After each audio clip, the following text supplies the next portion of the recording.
በጣም አመሰግናለሁ አርበኛ አስረስ ማረዳምጤ የአማራ ፋኖ በጎጃም ምክትል ሰብሳቢና የፖለቲካ ጉዳዮች መምሪያ ኃላፊ።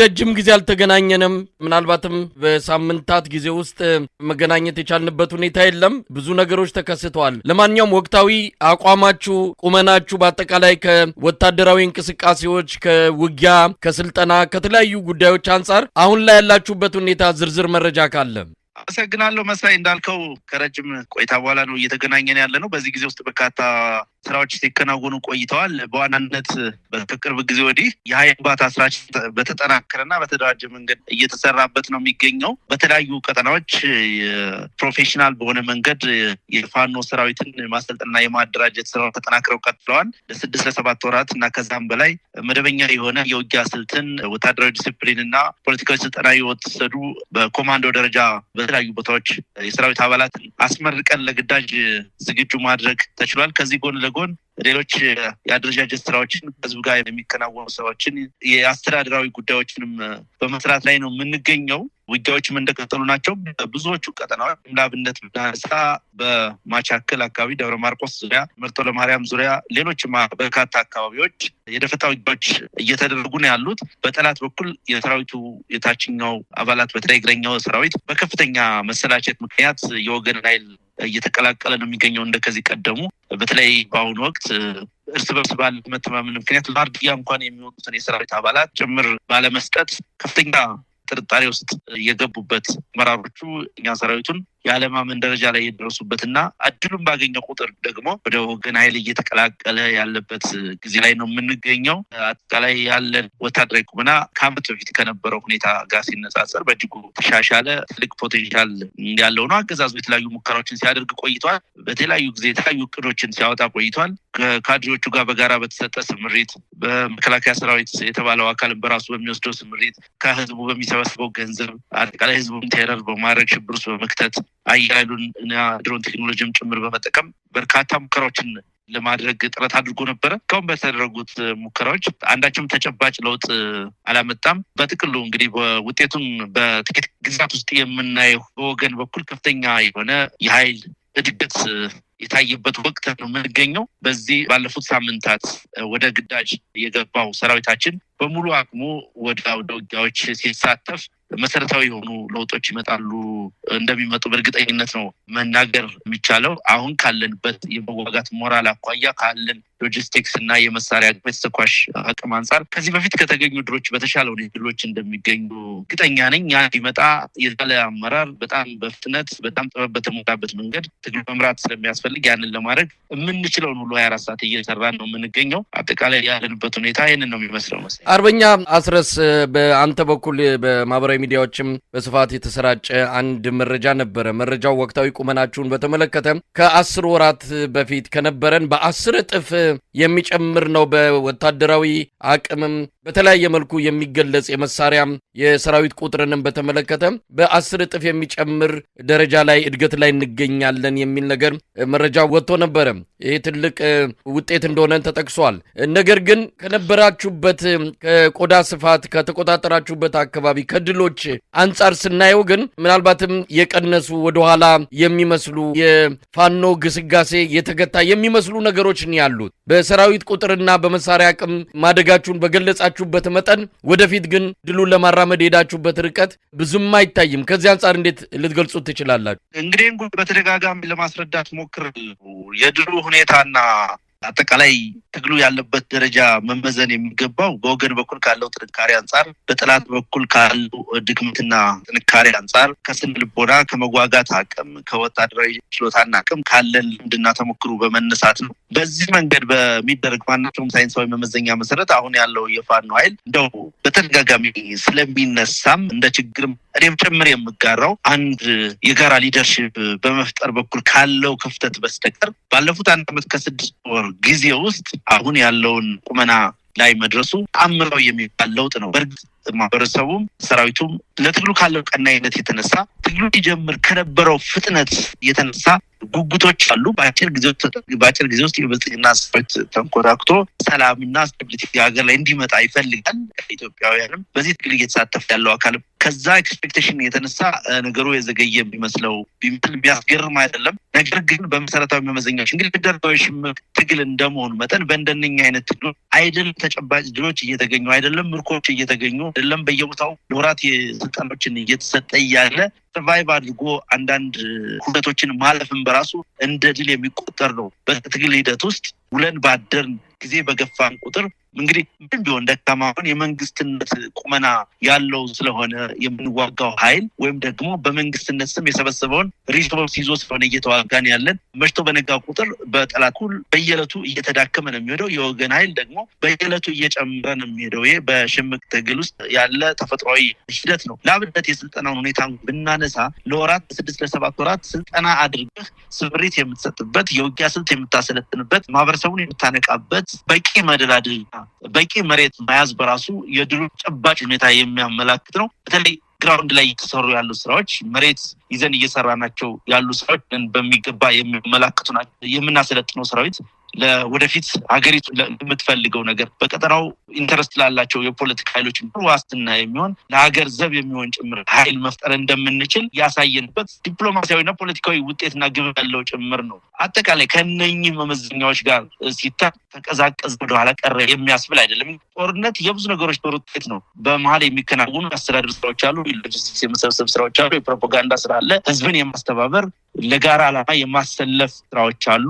እነኚህ ሁሉ ስራዎች ተሰርተው ውጊያው የሰዓታት ሊሆን ይችላል፣ የጥቂት ቀናት ሊሆን ይችላል። ስለዚህ በእነዛ በሰዓታትና በቀናት የሚደረገውን ውጊያ ሁኔታ የሚወስኑት ውጤቱን የሚወስኑት ግን ከዛ በፊት የሚከናወኑት አጠቃላይ የዝግጅት ስራዎች የስነ ልቦና ስራዎች ናቸው። አሁን ባለው ተጨባጭ ሁኔታ የጠላት ሰራዊት በከፍተኛ ደረጃ የመዋጋት ሞራሉን እያጣ ያለበት ወቅት ነው። ኢፌክት እያደረገ ያለበት ወቅት ነው። በነገራችን ላይ አንድ መዘንጋት የሌለበት ነገር በርካታ ከተሞች አማራ ክልል ውስጥ የመከላከያ ሰራዊት ነኝ የሚለው አካል ሰፍሮ ቢገኝም ሰፈረባቸው ቦታዎች ሁሉ የተቆጣጠራቸውን ህንፃዎችን የተቆጣጠራቸው ቢሮዎችንና ሌሎች ተቋማትን ሽግ አድርጎ ነው ያለው። የጥይት ስቶር፣ የጦር መሳሪያ ስቶር፣ የታንኮች እና የወታደራዊ ተሽከርካሪዎች ጋራጅ አድርጎቸው ነው የሚገኘው እና የትኛውም ቦታ ላይ እንደ መንግስት አክት የሚያደርግበት የትኛውም ቦታ ላይ መንግስታዊ አገልግሎት መሰረታዊ የመንግስት አገልግሎት የሚሰጥባቸው ነባራዊ ሁኔታዎች የሉም። ሁሉም ከተሞች ላይ ባህር ዳርን ጨምሮ በየጊዜው ውጊያ የሚደረግባቸው ናቸው። እንግዲህ ባህር ዳር ላይ እንኳን በመቶዎች የሚቆጠር ሰራዊት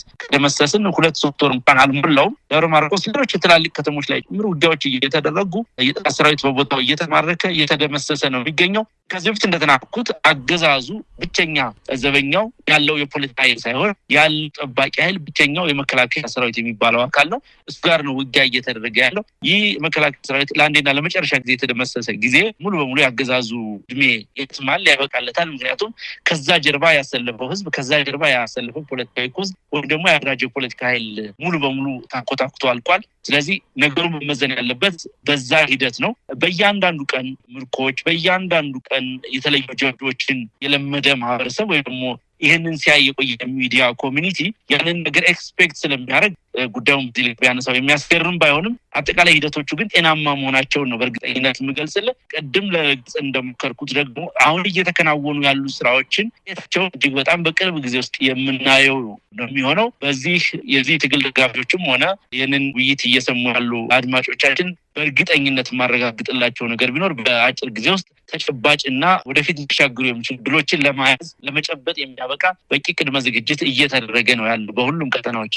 አርበኛ ትርስ ምናልባት የአብይ አህመድ አስተዳደር አገዛዝ እንደዚሁም የምስለኔው አስተዳደር በባህር ዳር ያለው የሚሰጧቸው መግለጫዎች የሚያደርጓቸው እንቅስቃሴዎች ምንም እንኳን አብዛኞቹ ለፕሮፓጋንዳ ተብለው የሚሰራጩ ቢሆንም መሬት ላይ ያለውን ሀቅ ከማሳየት አንጻር በቂ የሆነ ማስረጃ ማቅረብ የሚችሉበት ሁኔታ ባይኖርም ነገር ግን የእናንተ ድምጽ መጥፋት ጋር ተያይዞ እነሱ የሚያቀርቧቸው መረጃዎች ላብነትም የቀበሌ ካድሬዎችን ስልጠና እየሰጡ ነው። ብልጽግና ፓርቲን መልሶ በየቀበሌው ታች ወርዶ ለመትከል የተለያዩ ማህበራዊ፣ ኢኮኖሚያዊ፣ ሰላማዊ የሆኑ ነገሮችን ለመጀመርም ዝግጅት እየተደረገ እንደሆነ ይገልጻሉ። በቅርቡ አንድ በተካሄደ ስብሰባ ላይ ወደ 102 ቢሊዮን ብር ያስፈልገናል የአማራ ክልልን መልሶ ለማቋቋም የሚለው መግለጫ በራሱ ክልሉን የተቆጣጠሩትና በእጃቸው ያስገቡት አድርገው ህብረተሰቡ እንዲገነዘበው እንዲወስደው ነው እየተደረገ ያለውና ሰፊ ዘመቻ ተከፍቷል። የእናንተ ድምጽ በሳሳ ቁጥር የነሱ ጎልቶ ሲወጣ ያው የስነ ልቦናም ጦርነት ስላለ ምናልባት የደከማችሁ ምናልባትም ወደ ኋላ የሆነ አድርገው የሚያዩ ወገኖች እየተበራከቱ መጥተዋል። ይሄንን የህብረተሰቡን የልብ ትርታ በቅርበት ትከታተላላችሁ ወይ? ስለእናንተ ያለው ተስፋ አሁንም እንደ በፊቱ የጠነከረ ነው ብላችሁ ታምናላችሁ ወይ? ትክክል። መርዳይ ትግሉን በተጨባጭ የሚያውቀው ማህበረሰብ አብሮን የተሰለፈው ስለሚተማመንብን ነው። ትግሉ ውጤትም በተጨባጭ ስለሚያይና ስለሚኮራ ጭምር ነው። ምናልባት በርቀት ያለው ነገሩን ከሚዲያ ብቻ የሚያየው ግለሰብ ወይም ቡድን ወይም ሌላውም ማህበረሰብ ጉዳዩን አንተ በገለጽክልኝ ልክ ሊያስበው ይችላል። እውነታው ግን የተገላቢጦች ነው። የአማራ ብልጽግና ለም ቀበሌዎችን የሚቆጣጠርበት ድል እስካሁን ድረስ አንድም ወረዳ እንደ መንግስት የተቆጣጠረበት ነባራዊ ሁኔታ የለም። ይህ ሲባል የመከላከያ ሰራዊት ነኝ የሚለው አካል የወረዳ ከተሞች ላይ አልሰፈረም ማለት አይደለም። እንዳነሳውልህ ሃይማኖት ተቋማት፣ ማህበራዊ አገልግሎት ተቋማት፣ ትምህርት ቤቶች፣ የሲቪል ሰርቪስ ተቋማት፣ የተለያየ አስተዳደራዊ ጉዳይ የሚሰራባቸው ህንፃዎች፣ አብያተ ክርስቲያናት እና ሌሎች አልፎ አልፎ ደግሞ የከተማ ውስጥ የነጋዴዎች ህንፃዎችም ጭምር ጠላት ሰራዊት ምሽግ በሆኑበት ነባራዊ ሁኔታ ላይ ወረዳን ተቆጣጠርኩ ሊል የሚችልበት ነባራዊ ሁኔታ የለም። አንዳችም መሰረታዊ የመንግስት አገልግሎቶች በየትኛውም ቀጠና እየተሰጡ አይደለም። ስለዚህ አገዛዙ ወረዳ ሳይቆጣጠር ቀበሌ ሊቆጣጠር የሚችልበት እድል የለም። እንግዲህ የዚህ አገዛዝ መሰረታዊ ባህሪው ማጭበርበርና መዋሸት ወይም ደግሞ የሌለን ነገር እንዳለ አስመስሎ በሰው አእምሮ ውስጥ መዝራት ሁነኛ የትግል ስልት አድርጎ የሚከተል አገዛዝ መሆኑን ህዝብም እኛም በሚገባ እናውቀዋለን። በመሰረቱ ይህ ትግል የጥቂት የአንድ ተራ ሸማቂ ቡድን ትግል ተደርጎ የሚወሰድ አይደለም። የአማራ ህዝብ ለህልውና በቂስ የሚታገልበት ተጋድሎ እንደመሆኑ መጠን በዛ ልክም እንዲህ በቀላል ፕሮፓጋንዳም ሊሸነፍ ሸብረክ ሊል የሚችልበት ነባራዊ ሁኔታ የለም። ይህን በከተማም በገጠርም ያለው ማህበረሰብ በተጨባጭ አብሮን ያለው ማህበረሰብ ያውቃል። እስካሁን ድረስ ባሳለፍናቸው ጊዜያት የፈጸምናቸውን ጀብዶች ያውቃል። ከምንም ተነስተን የነፍስ ወከፍ መሳሪያዎች ከአንድ ከሁለት ክላሽ ተነስተን ዛሬ የደረስንበትን የመሳሪያ አቅም፣ ዛሬ የደረስንበት መዋጋት አቅም፣ ዛሬ የደረስንበትን ተሰሚነት ትናንት ከትናንት ወዲያ ለዚህ ትግል ለዚህ ተጋድሎ አንዳችም አይነት ጆሮ የማይሰጡ ዓለም አቀፍ ሚዲያዎች ትልቅ ትኩረት የሰጡበት ሁኔታ ምንም አይነት የአማራ ህዝብ በደል ለአፍታ እንኳን ለዓለም አቀፉ ማህበረሰብ ጆሮ ደርሶ በማያውቁበት ሁኔታ ውስጥ እንዳልቆየ ሁሉ ዛሬ ላይ የፋኖ ኃይሎች ምስራቅ አፍሪካ ትልቅ አክተር የሆነ ዲፔንደብል ፎርስ የሆነውም ደግሞ ከዚህ ኃይል ጋር ፖለቲካ መስራት አስፈላጊና ወሳኝ መሆኑ ዓለም ጭምር እየመሰከረ ያለበት ወቅት ነው የምንገኘው። ይሄ በእኛ ጥረት ብቻ ሳይሆን በአጠቃላይ ማህበረሰቡ ባደረገው ሁሉን አቀፍ ርብርብ የተገኘ ድል እንደሆነ መገለጽ ይገባዋል። በእርግጥ የአማራ ህዝብ ካለው ፖቴንሻል አንጻር ትግሉ ከሚፈልገው ፍጥነትና ቀልጥፍና አንጻር እና ከአጠቃላይ ከጉጉቱ አንጻር ከዚህ በላይ መሰራት አለበት፣ ከዚህ በላይ መፍጠን አለብን። በአገዛዙ በኩል ግን በእርግጠኝነት አሁንም በድጋሚ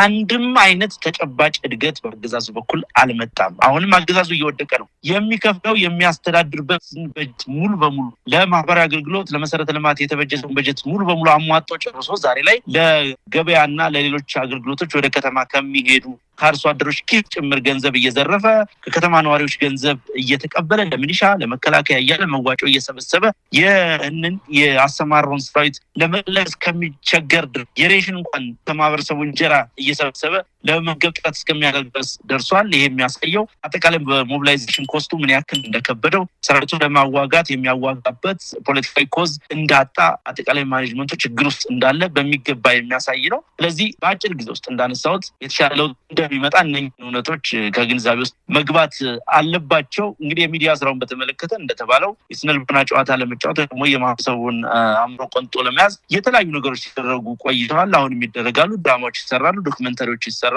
ፋኖ ኃይሎች እንደተሸነፉ ተደርጎ ብዙ ፕሮፓጋንዳዎች ሲሰሩ ቆይተዋል። እነዛ ነገሮች እስካሁን በተጨባጭ ያመጡት ውጤት የለም። ይህንን ህዝቡ ሊገነዘብ ይገባዋል። መሬት ላይ ያለውን ፋክት፣ መሬት ላይ ያለውን ሀቅ እስኪ የትኛው ቀጠና ላይ ነው፣ የትኛው ወረዳ ላይ ነው መንግስት ለመንግስት ቆሞ አገልግሎት መስጠት የቻለበት ህዝቡን ማስተዳደር የቻለበት መንግስት መሆን የቻለበት ቀጠና የትኛው ላይ ነው የሚለውን ጥያቄ በማንሳት ራሱ መልሶ እዛው ማግኘት ይቻላል። በእርግጥ እንዳነሳሁት አሁንም በድጋሚ አሁንም ስራ ይጠይቀናል። አሁንም ራሳት መስራት ያስፈልጋል። አንድ ወጥ የጋራ አመራር ፈጥሮ ይሄንን ሰራዊት ጠራርጎ ወጥቶ ወደ ተሻለ ድል መንደርደር ግን ያስፈልጋል። ለሱ ማንኛውም ሰው ማንኛውም ይህን ትግል የሚደግፍ አካል የሚችለውን ነገር አስተዋጽኦ ማድረግ ይገባዋል። እንግዲህ አርበኛ አስረስ በቅርበትም የምናውቀው በጣም ከፍተኛ የሆነ የስልጠና እንቅስቃሴ ላይ እንደነበራችሁ በቪዲዮም በተለያየ በመረጃ መልኩ ስንከታተለው የቆየነው ጉዳይ ነው። ያለፈውን 1 ዓመት ከ7 ወር ከ8 ወር የመጣችሁበትንም ርቀት መገምገማችሁን በተለያዩ ቦታዎች ግምገማ ሲደረግ እንደነበረ እስካሁን ተጓዝንበት ምን ይመስላል በቀጣይስ ምን እንሄዳለን የሚለው ላይ በደንብ አብዝታችሁ መነጋገራችሁ ለቀጣዩ ጉዟችሁ ትልቅ አስተዋጽኦ ሊኖረው እንደሚችል አንድ የእናንተን ከፍተኛ አመራር ከዚህ በፊት እንዲሁ አነጋግሬም የሰጠኝ ምላሽ ላይ ተመልካቹም የተከታተለው ጉዳይ ነው። ስለዚህ ምን እንጠብቅ? እንግዲህ ቀደም ሲል እንዳልከው ድል የለመደ ከተማ ተቆጣጠራችሁ፣ ይህን ያህል ምርኮኛ ያዛችሁ የሚል ዜናው ጆሮ ላይ የለመደ ማህበረሰብ አሁን ያን በእርግጥ አለ፣ ግን ከጆሮ በራቀ ቁጥር እናንተ የሌላችሁ የመንግስት ኃይል የተጠናከረ አድርጎ የሚወስድ ደጋፊም እንዳሉ ነው የተረዳሁትና ምን እንጠብቅ? በተለየ ሁኔታ እስካሁን የመጣችሁበትን ገምግማችኋል። ከዚህ በኋላ የተለመደው ከተማ ይዛችሁ ለቀቃችሁ፣ ይህን ያህል ምርኮኛ ያዛችሁ፣ ከእንደዚህ አይነት ዜናዎችና ከእንደዚህ አይነት የወታደራዊ ድሎች ወጥታችሁ ሌላ አዲስ ምዕራፍ ለማስመዝገብ የምትሄዱበትን ርቀት እንጠብቃለን ማለት ነው። በቀጣይ ያለውን ሁኔታ መናገር ይቻላል። ዛሬ ላይ ቆሙ እንግዲህ ትላልቆቹ ድሎች ወይም ስትራቴጂካዊ ድሎች የምትላቸው በተናጥል በተለያየ ቦታ የሚገኙ ድሎች ድምር ውጤት ወደዛ መንገድ የሚመሩ ናቸው። በአጠቃላይ ክልል ውስጥ የተሰማረው የመከላከያ ሰራዊት ሲፈራርስ ሲበታተን ሙሉ በሙሉ ለፋኖ እጅ ሲሰጥ የፋኖ ኃይሎች ደግሞ በጋራ በአንድ ላይ አንድ የጋራ አመራር ፈጥረው ይህንን ሰራዊት ሲደመስሱ የብልጽግናን ዘበኛ በመስገድ የብልጽግና ስርዓትን ሲገረስሱ ወደፊት ይህንን ነው የምጠብቀው። ይህንን ይጠብቅ። ይመጣ ጽናት ያስፈልግ። ይህ እንዲመጣ ቅንነት ያስፈልጋል፣ መደጋገፍ ያስፈልጋል። በዛ ሂደት ውስጥ ግን ያንን ማሳካት ማድረግ የሚቻልበት በቂ የሆነ ድል በቂ የሆነ ነባራዊ ሁኔታ አለ። አድማጮች ይህን ይጠብቁ። በቅርብ ጊዜ ውስጥ እንግዲህ አርበኛ አስረስ ሰሞኑን ከተሰጡት እናንተን የተመለከቱ አስተያየቶች ነው ከፊልድ ማርሻል ብርሃኑ ጁላ ጀምሮ ሌሎችም የእናንተን አቅም የማሳነስ ወዴትም ልትሄዱ እንደማትችሉ አላማችሁም ብዙም ከህብረተሰቡ ጋር የተገናኘ እንዳልሆነ የሚገልጹ እናንተን የሚያሳንሱ አስተያየቶች ተሰጥተዋል።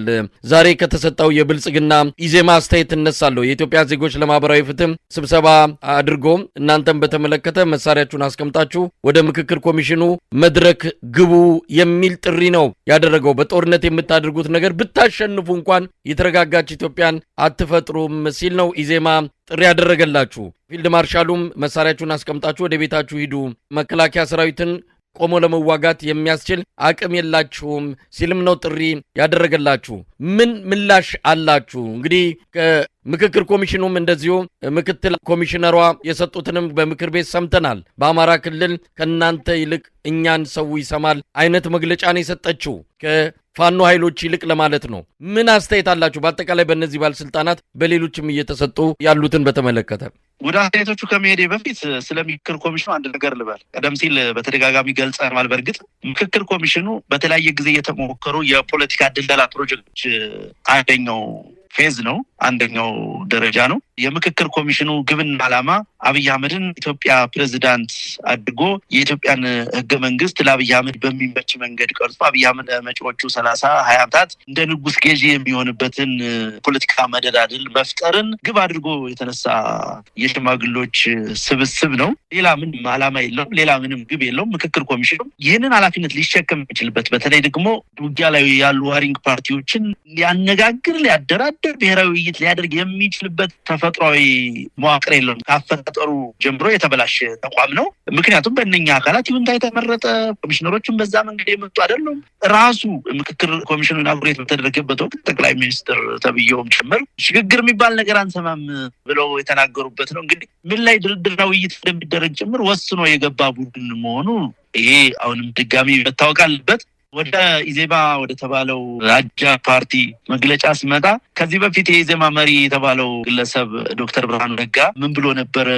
የፋኖ ኃይሎች መንግስት ላይ እንደው ምንም ተጨባጭ ተጽዕኖ ማሳረፍ አይችሉም የሚል ቃለ ምልልስ ከሰጠን ከጥቂት ጊዜ በፊት ይመስለኛል የሰጠ። ዛሬ ትንሽ አሻሽሎት አሸንፋችሁ መንግስት ብትሆንም ኢትዮጵያ ውስጥ መሰረታዊ ለውጥ አታመጡም ወደ ማለቱ አዘን ብለዋል። እሱን እንግዲህ ካሸነፍን በኋላ የሚመጣ ነገር ሆኖ አንድ ነገር መረሳት የሌለበት ነገር ግን ብርሃኑ ነጋ የትጥቅ ትግል ድርጅት እመራለሁ በሚል የግንቦት ሰባት መሪ ነኝ በሚል ብዙ ነገር ሲያደርግ የቆየ ወደዚህ የፖለቲካ መዋቅር የመጣው በዛ ካባና ስያሜ ነው። ጠመንጃ ጥሎ ፓርቲ ፈስቶ በምርጫ ሳያሸንፍ በችሮታ ስልጣን በቡራኬ ተሰጥቶት በመግባቱ ኢትዮጵያ ሰላምና ደህንነት ሲጠበቅ አላየንም። ይልቁንም ኢትዮጵያ ችግር የበለጠ ሲወሳሰብ ነው ያየንና በተግባር አይናችን ያየ የብርሃኑ ነጋ መንገድ የኢትዮጵያን ሁኔታ የሚያወሳስብ ኢትዮጵያ ኃላፊነት በማይሰማው የሽብር ቡድን እጅ ወድቃ መሳቂያ ስትሆን የተመለከትንበት ጊዜ ነው ያለውና አይናችሁን ጨፍኑና ላሞኛችሁ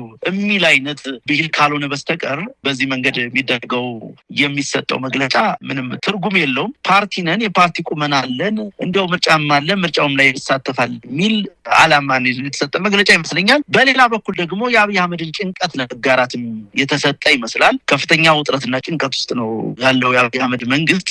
በሚጠበቀው በታሰበው ልክ ትጥቅ አስፈታለሁ ብሎ የጀመረው ዘመቻ የራሱን ትጥቅ እንዲያራግፍ አድርጎታል። ሙሉ በሙሉ አሸንፈው ከፊሉን ደግሞ ከራሴ ጋር እንዲዋሃድ አድርጌዋለሁ ያለው የኦሮሞ ነጻነት ሰራዊት ደግሞ የበለጠ አድቫንስ አድርጎ አዲስ አበባ ዙሪያ ጭምር አደጋ እስከመጣል ደርሷል። ከዚህ ባሻገር ከጎረቤት ሀገሮች ጋርም ከሌላውም ጋር ውጥረት ውስጥ የገባበት ሁኔታ ነው ያለው። አጠቃላይ ነባራዊ ሁኔታው አገዛዙ ከፍተኛ ጭንቀት ውስጥ ስላለ ይህንን ጭንቀቱን ለመጋራት ለዓለም አቀፉ ማህበረሰብ ያን አይነት ሜሴጅ ለማስተላለፍ ተፈልጎ የተሰጠ መግለጫ ነው። በእርግጠኝነት የአብይ አህመድ አገዛዝ በዚህ ጦርነት ይሸነፋል። በእርግጠኝነት የአብይ አህመድ አገዛዝ ከተሸነፈ በኋላ በብሔራዊ መግባባትና ድርድር እዚህ ሀገር ላይ የተሻለ ሰላም ያለው የተሻለ ቅቡልነት ያለው መንግስት መመስረት ይቻላል። ኢትዮጵያ ህዝብ አጠቃላይ አሁን ያሉት የፖለቲካ ኃይሎች ከቅርብ ጊዜዎችም ከሩቅ ጊዜዎችም ታሪኮቻችን በርካታ የተማርናቸው ነገሮች አሉ። ስለዚህ በሐቀኛ ውይይትና ድርድር የሁሉንም ህዝብ ፍላጎት የሚያከብር አንድ ነገር መውለድ ወይ ማምጣት የሚቻልበት እድል አለ። በጥቅሉ ያ እድል ባለበት ሁኔታ ውስጥ እንደው ምክክር ኮሚሽኑን እንደ ኮሚሽን እንዳወያይ አንድ ሀገርን ሊያሻግር እንደሚችል ተቋም ተቆጥሮ አብይ አህመድንም እንደ መንግስት ጭምር ተቆጥሮ የተሰጠው አስተያየት የተለመደው የአጃቢነት የብልጽግና ምንጣፍ ቦታችነት ተብሎ ገለጽ የሚችል ነው። እንግዲህ ሌላው የሚነሳው በመሰረታዊነት የተጠቀሰ ያለ ያወያየም ያለ ጉዳይ አለ። ኢትዮጵያውያን ስጋት ውስጥ ናቸው ያሉት። የአብይ አህመድ አገዛዝ እንዲወገድ ይፈልጋሉ። ያ መወገድ ግን የሚመጣውን ኃይል ምን አይነት ኃይል ነው የሚለው ነገር ያሳስባቸዋል። በእናንተም በኩል በውስጣችሁ ያለው አንድነት አሁንም ድረስ አስተማማኝ ደረጃ ላይ አለመሆኑ፣ በሌሎችም ኃይሎች የእርስ በርስ ፍጥጫ ውስጥ መሆናቸው ህወሓትን ጨምሮ የኦሮሞ ነጻነት ሰራዊትም ወታደራዊ ድሎች ቢያስመዘግብም ከፖለቲካ አንጻር የሄደበት ርቀት በብዙዎች ዘንድ በጥርጣሬ በስጋት የሚታይ መሆኑ፣ አብይን በወታደራዊ ኃይል ይጥላሉ ተብለው ተስፋ የሚደረግባቸው ኃይሎች ካላቸው ውስጣዊ ችግር በመነሳት ኢትዮጵያውያን ተስፋ ማድረግ አቅቷቸው ኢትዮጵያ ከምትበታተን ያለው ሴጣን ቢቀጥል ይሻላል የሚልም አስተያየት እየሰጡ ያሉ የትግሉ ደጋፊዎችን እየሰማን እንገኛለን። ይህንን ሀሳብ እንዴት ታያላችሁ? በየአላችሁበት ቦታ ፋኖም ይሁን ህወሓትም ይሁን የኦሮሞ ነጻነት ሰራዊት ሌሎችም ኃይሎች ካሉ አብይን ጥሎ ኢትዮጵያን የሚያረጋጋ ስርዓት ለማምጣት ላይ ሰው እምነት የሚጥልበት ሁኔታ እጅግ አስቸጋሪ እየሆነ ነው ያለው። እዚህ ላይ አስተያየት መስጠት ይቻላል? አርበኛ አስረስ። እውነት ለመናገር የኢትዮጵያ ህዝብ ብዙ የተጨናገፉ ለውጦችን ያስተናገደ ህዝብ እንደመሆኑ መጠን ከፍተኛ የሆነ የለውጥ ፍርሃት አለ። ብዙ ጊዜ ትግል ለማድረግ አስቸጋሪ አድርጎት የቆየው አንዱ ምክንያት ይሄ ነው ብዬ የግል ምልከታ አለኝ። እንግዲህ ጥናት የተደረገበት ባይሆንም የግል አስተያየቴ ነው። በዚህ ምክንያት በርካታ የለውጥ እድሎች ያልተገቡ እጆች በመግባታቸው በሚገባ ማኔጅ ባለመደረጋቸው የታጋዮቹን ህይወት ከበሉ በኋላ ዋጋ ከተከፈልባቸው በኋላ የተከፈለባቸውን ዋጋ የሚመጥን ፖለቲካዊ መደላድል ነባራዊ ሁኔታ ባለመከሰቱ ምክንያት ብዙ ቁጭቶችን ብዙ ጠባሳዎችን ጥለው ያለፉ የለውጥ ሙከራዎችና የተጨገፉ ለውጦች አሉ። ከሩቅም ጊዜ ታሪካችን ብንነሳ ከዚህ የተነሳ ማህበረሰቡ ስጋት ቢያድርበት የሚገርም አይደለም። አንድ መዘንጋት የሌለበት ተጨባጭ ሀቅ ግን ኢትዮጵያ በታሪኳ እንደ አብይ አህመድ አይነት ደካማ መሪ ገጥሟት አያውቅም። እንደ አብይ አህመድ አይነት በራሱ ህዝብ ላይ የሚጨክን የራሱን ህዝብ እርስ በርስ ለማዋጋት ስራዬ ብሎ የተሰለፈ ፈጽሞ ኃላፊነት የማይሰማው በራሱ ህዝብ ላይ ሽብር በመፍጠር ስልጣን ላይ መቆየት የሚፈልግ ቀውስን የስልጣን መቆያ ያደረገ አገዛዝ እና መሪ ገጥሟት አያውቅም። አሁን ይህን አገዛዝ እየታገሉ ያሉ ኃይሎች ፊት ለፊት የምንታይ አመራሮች በእርግጠኝነት ከአብይ አህመድ የተሻለ ኃላፊነት የሚሰማን ከአብይ አህመድ የተሻለ አቅም ያለን መሆኑን ህዝቡ ላፍታም ቢሆን ሊጠራጠር አይገባም። እርግጥ ነው አሁን የሚታዩ የሚጨበጡ ውስጣዊ ችግሮች አሉ።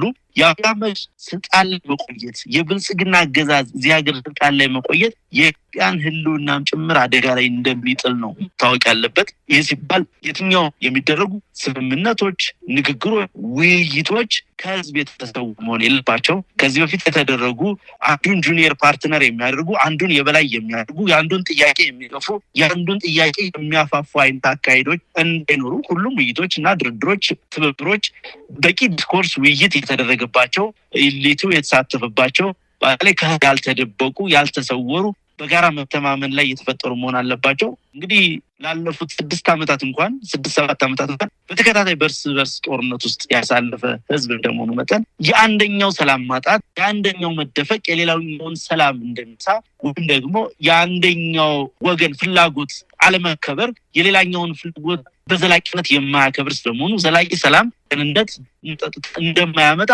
አሁን በባጭ ካለው ታሪካችን ሁሉም የፖለቲካ ኃይሎች ይማራሉ ብዬ አስባለሁ። ይሄንን ግንዛቤ ውስጥ ያስገባ ትብብር፣ ይሄንን ግንዛቤ ውስጥ ያስገባ ንግግር፣ ይሄንን ግንዛቤ ውስጥ ያስገባ የጋራ ትግል ማድረግ ያስፈልጋል። ያ እንዲመጣ የህዝቡም የትግሉ ደጋፊም የኤሊቱም የሚዲያ ማህበረሰቡም ግፊት መኖር አለበት። በግልጽነት ያንዱ ዝቅ አንዱ ከፍ በማይደረግበት ሁኔታ ውስጥ በግልጽነት ንግግሮችና ውይይቶች መደረግ አለባቸው። ግፊቶች መኖር አለባቸው። ለአብነት የፋኖ ኃይሎችን ብትወስድ ከአመት በፊት ከነበረው በርካታ አደረጃጀት አሁን በጣም ወደ ተሻለ አደረጃጀት እየመጣ ያለው በህዝቡ ግፊት፣ በሰራዊቱ ግፊት፣ በአጠቃላይ ትግሉ በሚፈልገው ደረጃ ከዚህ በላይ ፈጥኖ የተሻለ ቁመና ይዞ ከሌሎች ኃይሎች ጋር ተባብሮ አንድ ወጥ ቁመና ላይ እንዲደርስ ስራዎች መሰራት አለባቸው። ስለዚህ ከአብይ አህመድ የተሻለ መሪ መፍጠር እንችላለን። ከብልጽግና ቡድን በእጅጉ የተሻለ ሊደርሺፕ ወይም የተሻለ ፓርቲ ድርጅት ተፈጥሮ ይህንን ሀገር ማጽናት የዚህን ሀገር ሰላም ማስጠበቅ አንድነቱን ማስጠበቅ የሚችል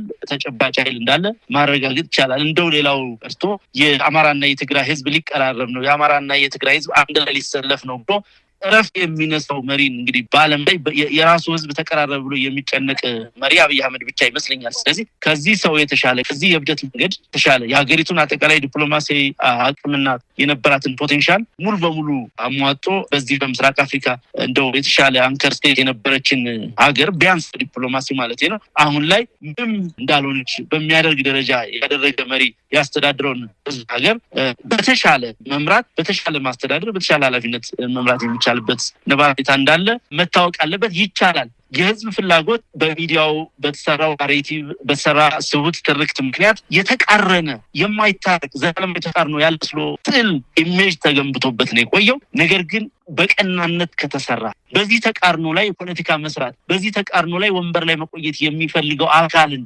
ማስወገድ እስከቻልን ድረስ የታረቀ የኢትዮጵያውያን ፍላጎት የለም። ኮምፕሮማይዝ ይደራረጋል፣ ይታረቃል። በንግግር በውይይት አንድ የጋራ ሀገርን ማጽናት የሚቻልበት ሁኔታ እንዳለ መታወቅ አለበት። ለዛ ግን ስራ ይጠይቃል። ለዛ መስዋዕትነት ይጠይቃል። ራስን ማሸነፍ ይጠይቃል።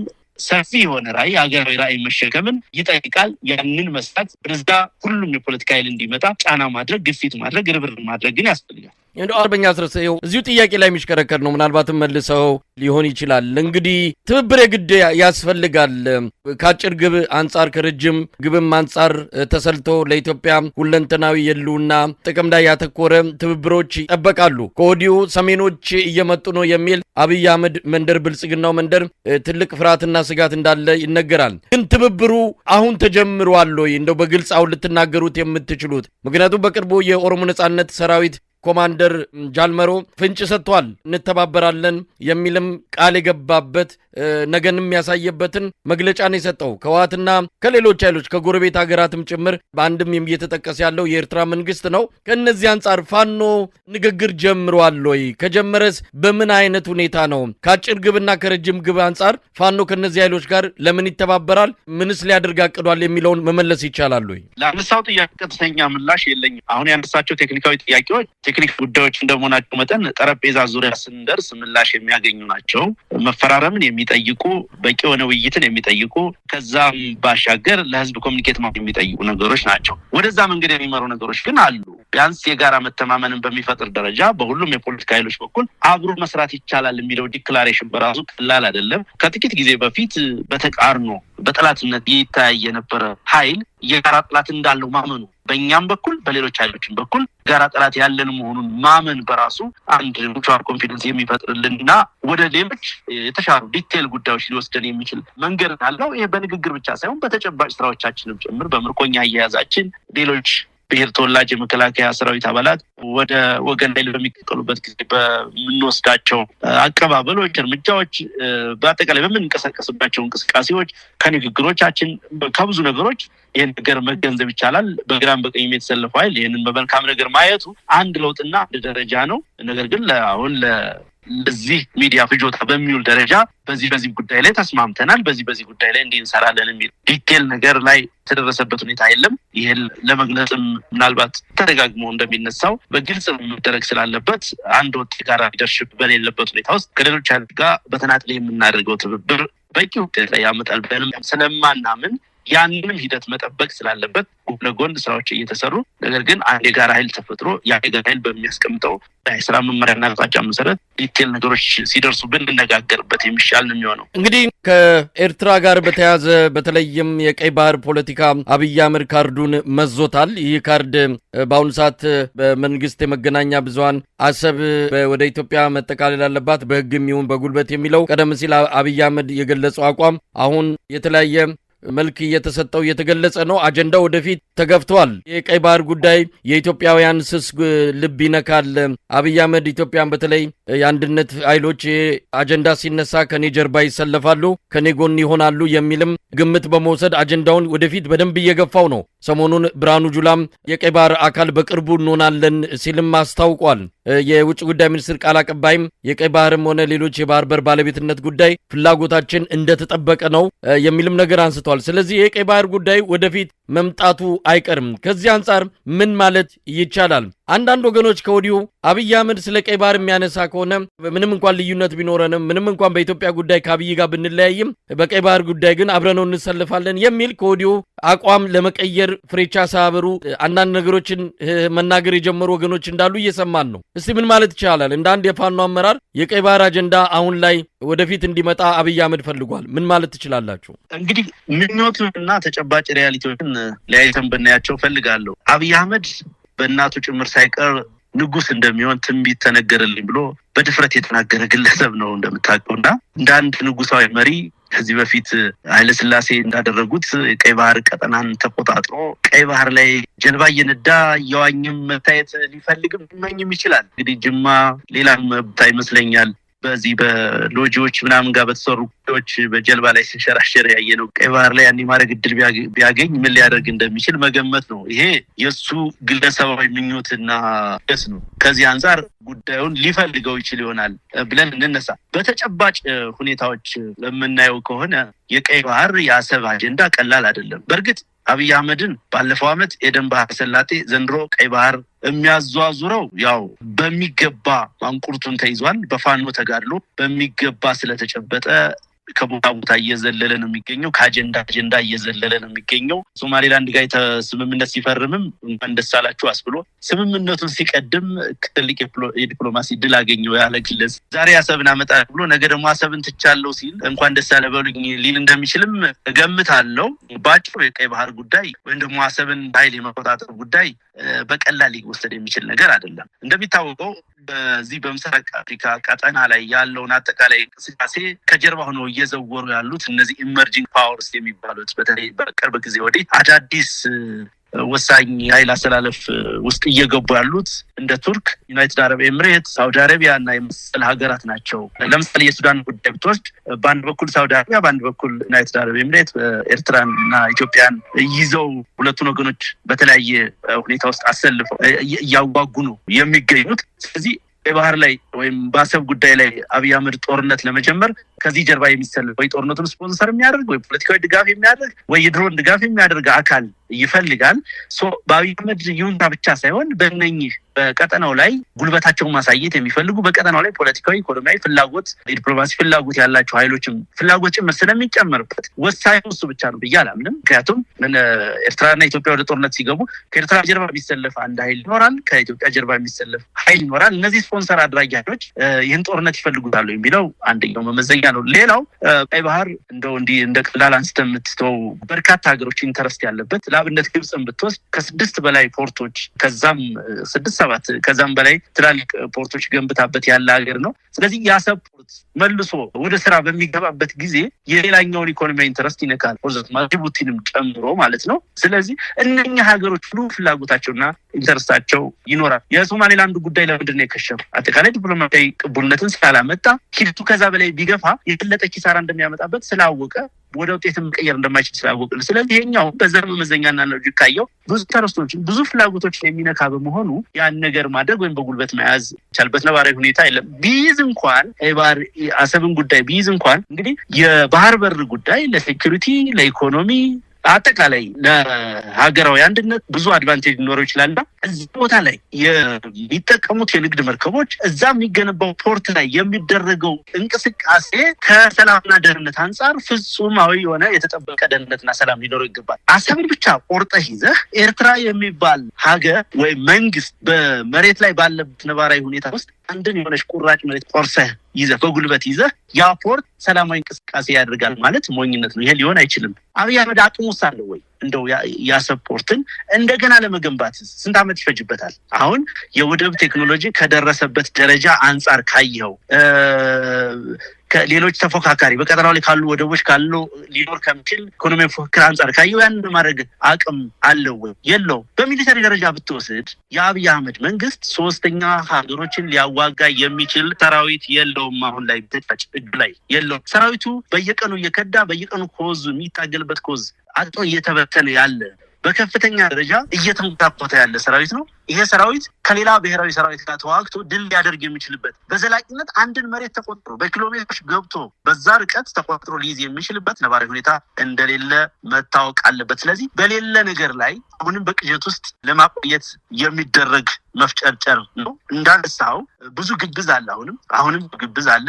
ማሲንቆን አዘጋጅቶ የአህመድ ቀይ ባህርን ሊያስመልስ ነው፣ አሰብን ሊያስመልስ ነው ብሎ ማሲንቆ ሊገዘግዝ አብሮት ሊጨፍር አብሮት ፕሮፓጋንዳ ሊሰራ የተሰለፈ ወደዛ ዳርዳር የሚል ኃይል እንዳለ እርግጠኛ ነኝ። እንግዲህ ከቅርብ ከ2 ዓመት በፊት ከነበሩት እንኳን ያልተማረ ብዙ ግብዝ የሆነ ኤሊት ይኖራል።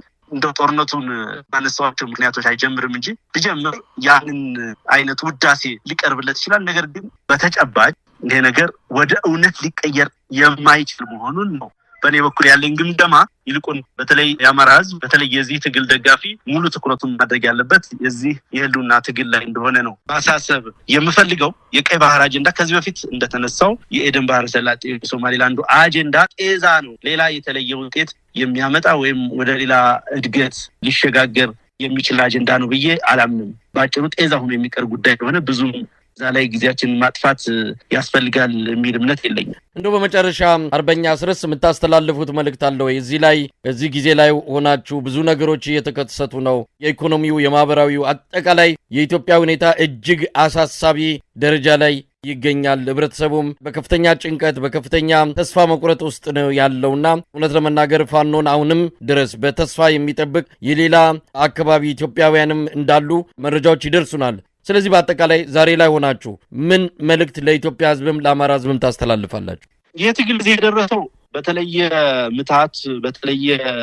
ነገር አይደለም፣ በስራ ነው፣ በመስዋዕትነት ነው። አሁንም ማሸነፍ የምንችለው በስራ ነው፣ በመስዋዕትነት ነው፣ በጽናት ነው። በበርካታ ቀጠናዎች በተለይ በደቡብ ቀጠና ቦታዎችን እንግዲህ ለጊዜው በዝርዝር ከመናገር ልቆጠብና በተጨባጭ መሬት ላይ በርካታ የፋኖ አደረጃጀቶች ተጋድሎችን ጀምረዋል። ሁሉም ቀጠና ያለው ራሱን ለትግል ያዘጋጅ፣ ለምናደርግለት ጥሪ ዝግጁ አድርጎ ራሱን ያስቀምጥ። በጣም ባጠረ ጊዜ ውስጥ መስዋዕትነታችንን በሚያሳንስ ድላችንን በሚያፈካ መንገድ አገዛዙን እድሜውን እንድናሳጥር ሁላችንም ርብርብ እንድናደርግ ቁጭ ብለን እጃችንን አጣጥፈን ከአንድ ፖለቲካ ኃይል ወይም ደግሞ ከሆነ አካል ብቻ የምንጠብቀው ድል መኖር የለበትም። ሁሉም ሰው የድርሻውን መወጣት አለበት። የብልጽግና አገዛዝ እድሜ በረዘመ ቁጥር የኢትዮጵያውያን ስቃይ፣ የኢትዮጵያውያን ስደት፣ ጉስቁልና፣ የኢትዮጵያውያን ውርደት እየጨመረ ነው የሚሄደው። ስለዚህ ከዛ ለመዳን ሁላችንም እንረባረብ። በእኛ በኩል ያለብንን ኃላፊነት እንረዳለን። አንድ ወጥ የጋራ አመራር በመፍጠር የተሻሉ ስትራቴጂካዊ ድሎችን በማስመዝገብ ትብብሮችን በመፍጠር ትላልቅ ጉዳዮችን መስራት እንዳለብን በሚገባ እናውቃለን። ይህንን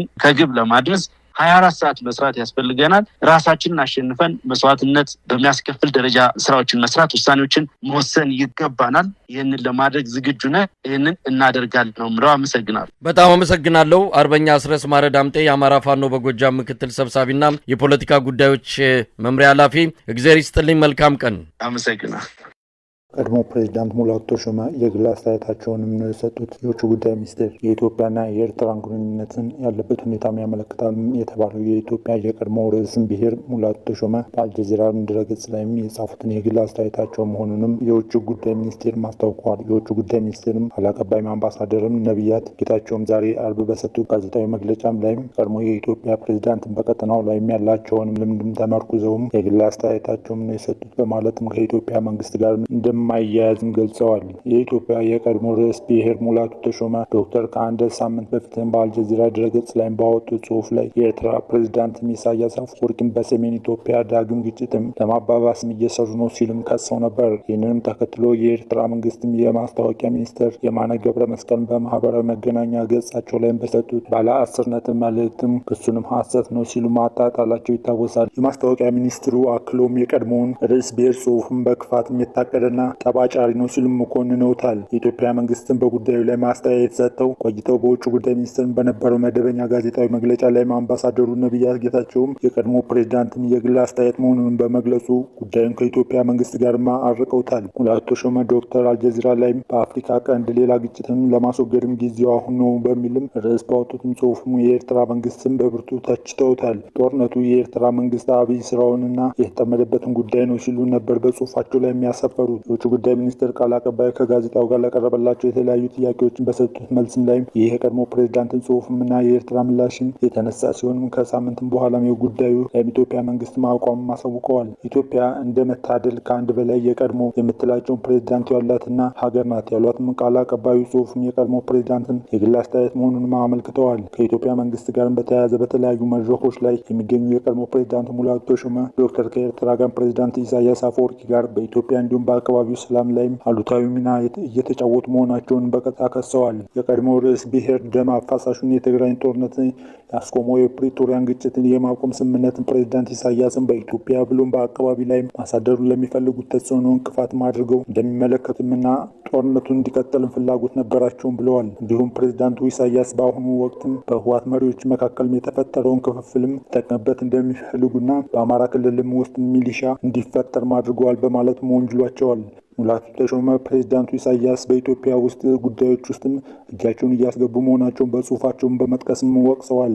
በአስመራ ላይ ምክንያት የለሽ እና የተጠናከረ የትንኮሳ ዘመቻ ከፍቷል በማለትም ከሰዋል። ይህንንም ክስ በተመለከተ የኤርትራ ማስታወቂያ ሚኒስትር የማነ ገብረ መስቀልም የኢትዮጵያ መንግስትን ባለፉት ወራትም ኢትዮጵያን ቀጠናውም የከበቡ ችግሮች መፍለቂያና ማዕከል ናት ሲሉ የከሰሱ ሚኒስትሩ የማነ አገራቸውን በኢትዮጵያ የውስጥ ጉዳይ ጣልቃ የመግባት ፍላጎትን እንደሌላትም ገልጸዋል። ዶክተር ሙላቱ ታሪካዊ ሁነቶችን አዛብቶ በማቅረብ የከሰሱትን የኤርትራ ሚኒስትርና አጋራቸውን በትግራይ ጦርነት የተሳተፈችውን ህወሓት በኤርትራ ላይ መጠነ ሰፊና በየደረጃውም የሚከናወን ጥቃትን የመፈጸም እቅድም ስለነበረውም እንዲሁም በኢትዮጵያ መንግስትም ግብዣ መሆኑንም ገልጸዋል። የማስታወቂያ ሚኒስትሩ ቀጠናውን የከበቡትን ስፍር ቁጥር የሌላቸው ችግሮችን የሚፈልኩትና ማዕከላቸውን የሚገኙት በኢትዮጵያ እንጂ በሌላ ቦታ አይደለም ብለዋል። በሀገሪቱ ያለውን ግጭት ምንጩ ከውጭም የማስመሰል ወይም የኤርትራ ማምለጫ ማድረግም በሀገሪቱ ለተፈጠሩ ችግሮች መፍትሄ እንደማይገኝም ሚኒስትሩ አቶ የማነ በጽሁፋቸው ላይ ማስፍረዋል። ለሁሉም ዓመትም በተካሄደው የትግራይ ጦርነትን በትብብር የተሳተፉት የኢትዮጵያና የኤርትራ መንግስትም ግንኙነትን ጦርነቱን ካስቆመው